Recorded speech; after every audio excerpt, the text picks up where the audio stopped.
Maraming salamat po, ma'am, at sa ating buong mga punaguro at sa ating sisipan, ma'am Jose po. At sa lahat po na nandito po, sa mga magulang at sa mga estudyante, good morning po at isang magandang pinagpalang araw po sa inyo lahat.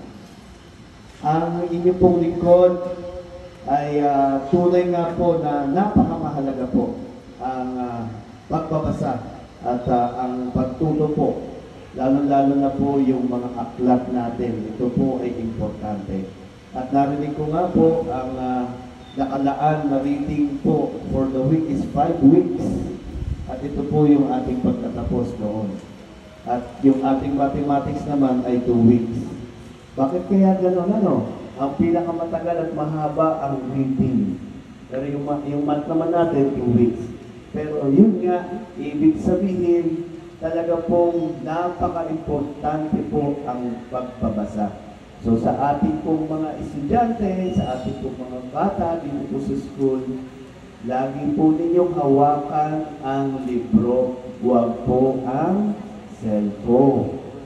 Okay? Sa panahon po kasi ngayon, ang kadalasan po nakikita natin, ang ating mga anak ay laging hawak ay cellphone. Nalilimutan ng hawakan ang libro. Ang tunay pong kahalagahan ng pagbabasa ay simula po ng karunungan. Dahil po sa pagbabasa, dito po nagsisimula ang inyo pong kaalaman sa mga bagay-bagay.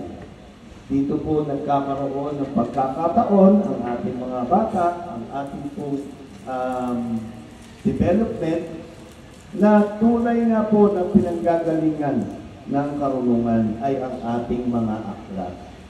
Kaya po, talagang masusi po na pinag-iinting po ang kahalagahan ng pagbabasa. Tulad nga po ng aking nasabi, ito po'y simula ng karunungan, ito po'y simula ng kaalaman. Nung ako po ay nasa kolehiyo ng College of Law, upang maging abogado, ang sabi sa akin ng aking profesor, huwag na huwag kang magmimintis sa pagbabasa. Dahil napaka-importante yan na maging sandata mo sa darating na pagsusulit upang ikay maging abogado. Kaya sinunod ko naman po ang payo ng aking profesor. Kaya sabi nga kung sinasabing literal, huwag mong imimintis ang pagbabasa. Ultimong nasa jeep, nasa bus, papasok sa eskwela, hawak ko po ang libro at patuloy ang pagbabasa. Dahil laging handa. Pagdating sa loob ng classroom, ang sasalubong sa iyo ay ang recitation ng mga profesor. Kaya ibig sabihin, ang inyong pong pagbabasa ng inyong mga aklat, ito rin po ay isang paghahanda sa isang mahalagang pagsusulit.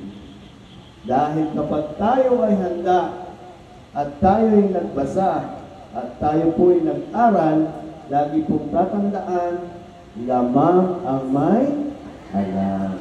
Kaya po sa ating pong mga kabataan, sa ating pong mga children naririto, make your mama proud.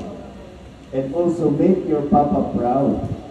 Dahil every morning, sila po ay gumigising ng maaga upang ayusin ang ating mga estudyante, ang ating mga anak papunta sa school. Maririnig natin ang ating mga anak, Mama, Papa, papasok na po ako. Or baliktad. Minsan ng magulang ang nag-iisip pa, anak, gising na, papasok na.